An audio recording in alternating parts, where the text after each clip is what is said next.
होय. कंटाळा बसून बसून. एक काम करते, पोरीला फोन लावते माझ्या. हॅलो, हा बाळा, काय करते? हा, मी बरी आहे. तू कशी आहे? नाश्ता? कुठला नाश्ता बाई? सासूबाई, अहो तुम्ही चहा नाश्ता करून घ्या लवकर. चहा घेते, फोन करते थोड्या वेळाने. चालेल चालेल, ठेव.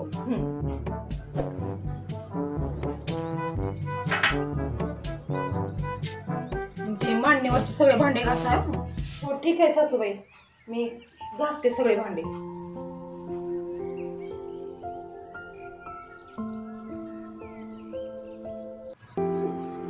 सुनबाई, आणि ते ना जर्मनचे भांडे, पितळेचे भांडे जरा रगडून घास.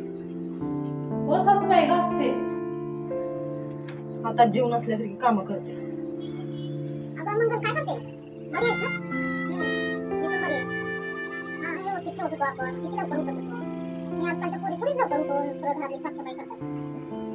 थांबा एक मिनिट. सुनबाई, अगं ते किचन मधलं आवरलं असेल तर पटकन ते सगळ्या बाल्कन्या धुवून घे.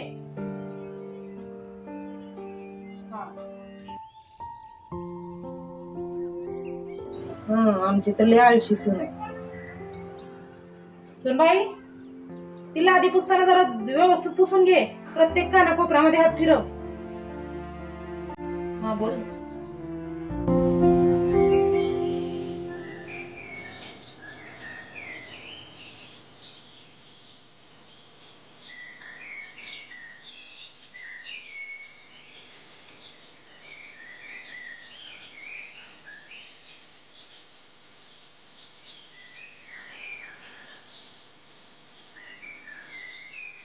ए सुनबाई, आम्ही काम पटापट आवरून घे. बसू नको टाइमपास करत. प्रत्येक गोष्ट तिला सांगावी लागते. स्वतःच्या मनाने एक पण काम करत नाही. ए झालं का तुला आधी पुसून? लादी पुसून झालं असलं तर पटकन लगेच कपडे धुवून घे.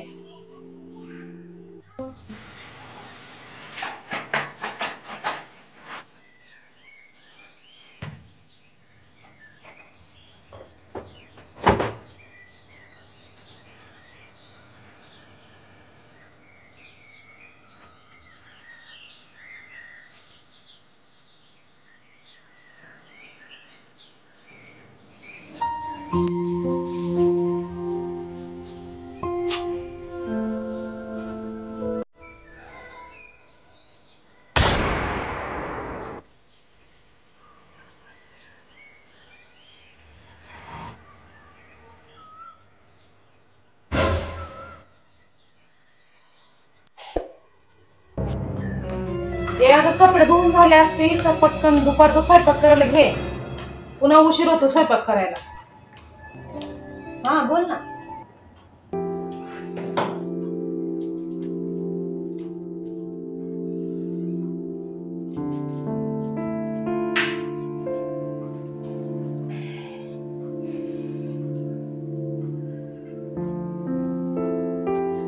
गोळी खाऊन आराम करते आणि नंतर स्वयंपाक करते. स्वयंपाक झाला का ग? अरे, इथं किचन मध्ये नाहीये. कुठे गेली हे? अगं, इथं दुपारचा स्वयंपाक बनवायचा बाकी आहे आणि तू झोपलीस इथं? अहो सासूबाई, ते ताप आला होता मला. मी आता गोळी खाल्ली. थोडा ताप कमी होण्यासाठी थोडा वेळ लागेल ना. मी स्वयंपाक करते, तुम्ही काळजी करू नका. फक्त तेवढं दूध थोडं तापवायचं राहिलं बघा. तेवढं दूध तापवून घ्या, नाहीतर ते खराब होईल ना. बर बर.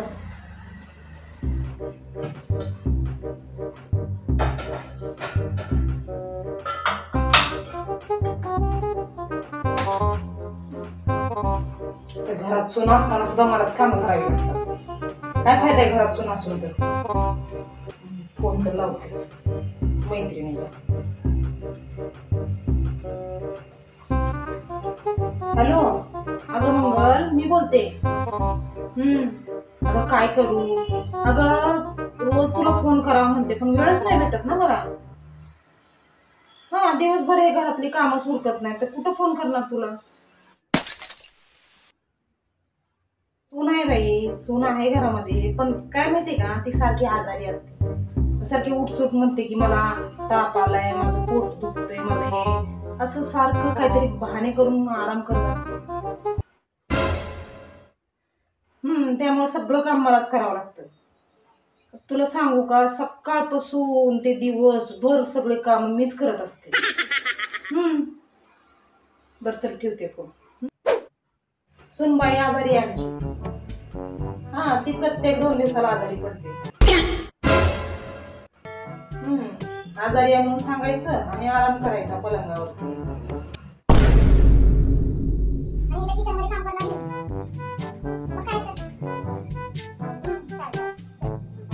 हा, आता मी इथं काम करते किचनमध्ये. हा, तुझी बाजू झोपली, आराम करते. हा, तिची तब्येत बरी नाही. हा, काहीतरी बहाणा सांगायचं आणि आराम करायचं.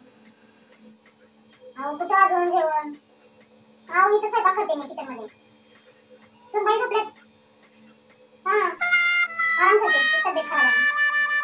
आणि मी तिथं काम करते सगळं.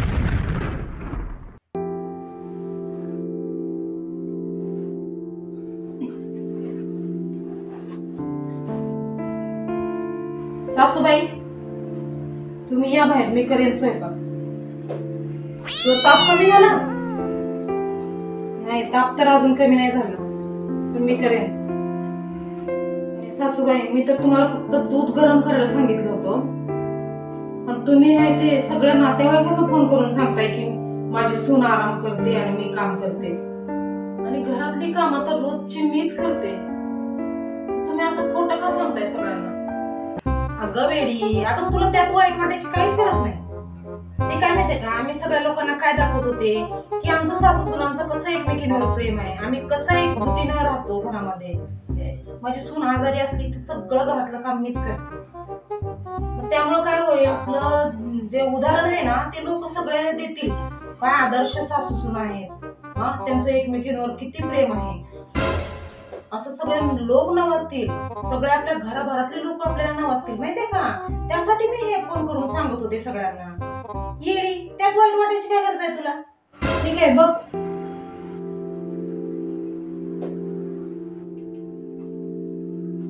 हॅलो, हा मावशी, अहो ते आज जरा तब्येत खराब होती ना, ताप आला होता मला. पण आता सध्या स्वयंपाक करणं चालू आहे माझं. हा, अहो मग माझ्याशिवाय कोण करताय दुसरं स्वयंपाक? अहो सासूबाई तर आराम करतात, त्यांना नाही राहत मी कधी काम. हा, ते नेहमी आराम करत असतात. अहो शेवटी मलाच करावं लागतं सगळं काम. सासूबाई आहेत पण आराम करायला लागेल ना त्या. हा, त्यामुळे मीच करायला लागेल स्वयंपाक. हॅलो ताई. हा हा, हो, तर तब्येत खराब होती ना माझी. हा हा, माझी तब्येत खराब जरी असली ना, काही असलं तर मला स्वयंपाक करावा लागतो ना. चालेल चालेल, ठीक आहे. आराम करत असतात. त्यांना मी काम करू देत नाही. ए सुनबाई, अगं हे काय नवीन लावलंय नाटके? हा, मी मगाचपासून ऐकते, तू सगळ्या नातेवाईकांना फोन करून सांगतेस की माझी सासू आराम करते आणि मला ताप आलाय तरी पण मी किचन मध्ये काम करते. अगं काय गरज आहे हे सगळं सांगायची? हा, घरातल्या गोष्टी दुसऱ्यांना कशाला सांगायचं फोन करून? तुम्ही जे केलं तेच मी पण केलं. अहो तुम्ही नाही का मगाशी फक्त दूध तापवायला सांगितलं तर तुम्ही सगळ्या जगामध्ये प्रचार करत फिरलात की मी दूध तापवते, माझ्या सुनाला आराम देते, मी किचन मध्ये काम करते, माझी सून आराम करते. तुम्ही असं करून सगळ्यांमध्ये आपल्या प्रेमाचा प्रचार केलात ना, सगळ्या नातेवाईकांमध्ये. मग तेच मी पण करत होते की मी एवढं ताप आला तरी पण मी इथं काम करते आणि माझ्या सासूला आराम देते. मग ह्याच्यामुळं तुम्ही विचार करा बरं, आपल्या प्रेमाचा किती प्रचार होईल, सगळेजण आपले किती उदाहरणं देतील. या सासा सुनांमध्ये किती प्रेम आहे बाई. सून एवढी आजारी असताना सुद्धा सासूला काम लावत नाही, सासूला आराम करू देते. किती आपलं नाव प्रसिद्ध होईल. जरा विचार करा ना. तुम्हाला काय वाटतं फक्त तुम्हीच ठेका घेतलाय आपल्या प्रेमाचा प्रचार करण्याचा? अहो मी पण तुमची सून आहे, तुम्ही जसं करसाल तसंच मी पण करणार ना. तुम्ही जे करणार तुमच्या पावलावर पाऊल टाकूनच मी पण बघणार. आणि आता तुम्ही कसं आपल्या सासू सुनांमध्ये किती एकता आहे, किती एकजुटीनं आपण राहतो हे सगळ्यांना सांगताना मी पण तेच केलं ना. यात वाईट वाटायची काय गरज आहे?